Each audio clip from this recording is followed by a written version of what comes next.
Jai aspirants, I Ruby Thakur welcome you to SSB Crack Exam channel and now I am here with a new topic and आज का जो topic है that is related to India and China.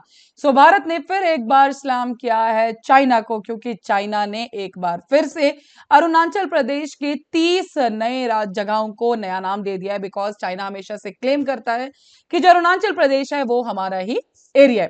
तो चलिए जानेंगे पूरे detail में कि क्या है ये पूरा का पूरा मुद्दा. So the Ministry of External Affairs slammed China for renaming several places in Arunachal Pradesh. और ये पहली बार ऐसा नहीं है कि चाइना ने ऐसा कुछ किया है. चाइना हमेशा से यही करता आया है, चाहे वो अरुणाचल प्रदेश हो, तिब्बत का एरिया हो, लद्दाख का एरिया हो, वो हमेशा क्लेम करता है ये कि हमारा ही एरिया है. So saying assigned the invented names in state will not change the reality. लेकिन वही भारत की तरफ से जो प्रतिक्रिया है उसमें उन्होंने ये कहा है कि आपके लोकेशन के नए नाम देने का मतलब ये नहीं है कि आपका जो अरुणाचल प्रदेश है वो आपका हो जाएगा.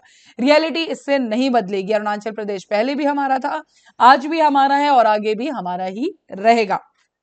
सो रणधीर जायसवाल जो कि ऑफिशियल स्पोक्सपर्सन है मिनिस्ट्री ऑफ एक्सटर्नल अफेयर्स की, तो उनकी जो स्टेटमेंट आई थी that was China persisted with its senseless attempts to rename places in the Indian state of Arunachal Pradesh. We firmly reject such attempts. Assigning invented names will not alter the reality that Arunachal Pradesh has been and always be a integral and inalienable part of the India. And this is the fourth time जब China ने unilaterally change किए हैं नाम locations के in the state. And बाद में जो ये नाम है ये उनके ऑफिशियल चाइनीज मैप के ऊपर भी शोकेस होते हैं. एंड ये सारी की सारी जो प्रतिक्रिया आई जब प्राइम मिनिस्टर मोदी ने, आप सब जानते हैं लेटेस्टली, सेला टनल को जब इनॉग्रेट किया अरुणाचल प्रदेश के अंदर, उसी के बाद से चाइना के अंदर ये हलचल मची हुई थी. Then because the Sela tunnel एक स्ट्रेटेजिकली बहुत ज्यादा इंपॉर्टेंट टनल है for the movement of the troops. India has consistently rebuffed China's renaming efforts and dismissed its claim. So Arunachal Pradesh was, is and always be the state of India. Changing names does not have an effect. और यही statement हमारे external affair minister जिनका नाम है S Jaishankar जी, उन्होंने भी दिया. And उन्होंने यही कहा है कि चाइना का ये नया नहीं है, ये हमेशा से ऐसा ही कुछ करता आया है.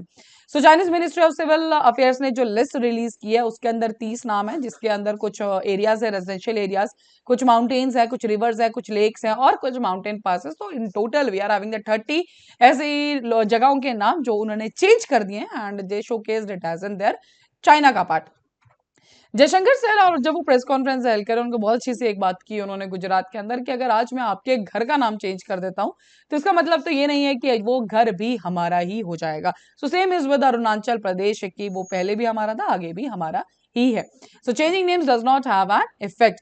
इससे पहले भी कुछ टाइम पहले न्यूज में आया था कि यूनाइटेड स्टेट्स ने भी रिकॉग्नाइज किया है नॉर्थ ईस्टर्न स्टेट को, लाइन ऑफ एक्चुअल कंट्रोल को, और उन्होंने चाइना को कहा था कि यस जो ये नॉर्थ ईस्ट वाला पार्ट है आप उसको छोड़ दीजिए, ये पहले से ही भारत का पार्ट था.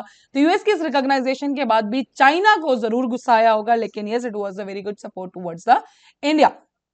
So the backdrop of this latest development is the ongoing standoff between the India and China in the Ladakh sector since May 2020. हम सब जानते हैं स्टैंड ऑफ जो चल रहा है दैट इज बाय 2020 से ये स्टैंड ऑफ चलता ही आ रहा है.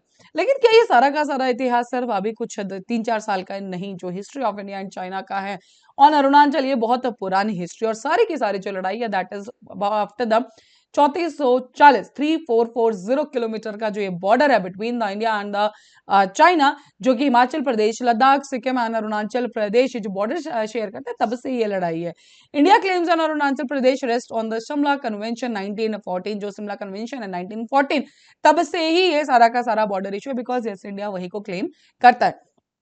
British India reached a consensus with the Tibetan authorities at the Simla Convention in the 1914. It was decided that the border would pass through the McMahon line.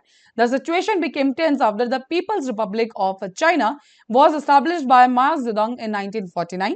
The annexation of Tibet by the People's Liberation Army in 1950 further complicated the situation. हालांकि जो convention मानी चाहिए थी that was the Shimla convention, लेकिन yes we are talking about China का इतिहास से ही ये लोग भारत को अपने अंदर बताते आ रहे हैं. सो एंड स्टार्टिंग विद माओ जेडंग जब 1949 में पब्लिक रिपब्लिक ऑफ चाइना ने तिब्बत को एनेक्स करने की ट्राई किया था.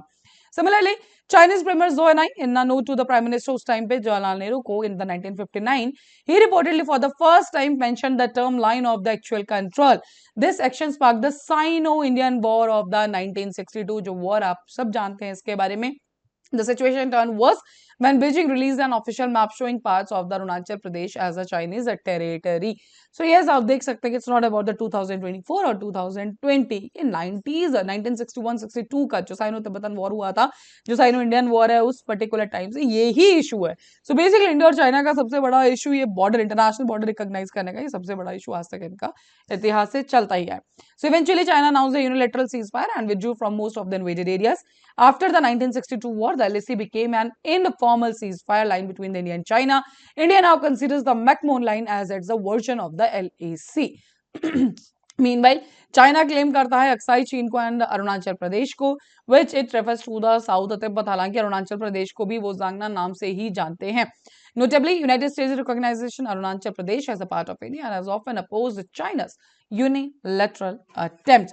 So this was a total history for the India and China. And देखा जाए तो स्टार्टिंग से ही जो इनका बहस है, that is for the international border. कभी ये लद्दाख को क्लेम करते हैं, कभी तिब्बत को, कभी ये अरुणाचल प्रदेश के कुछ एरियाज. बट यस, इंडिया का एक ही स्टैंड है कि पहले भी हमारा ही था, आज भी हमारा है और आगे भी हमारा ही रहेगा.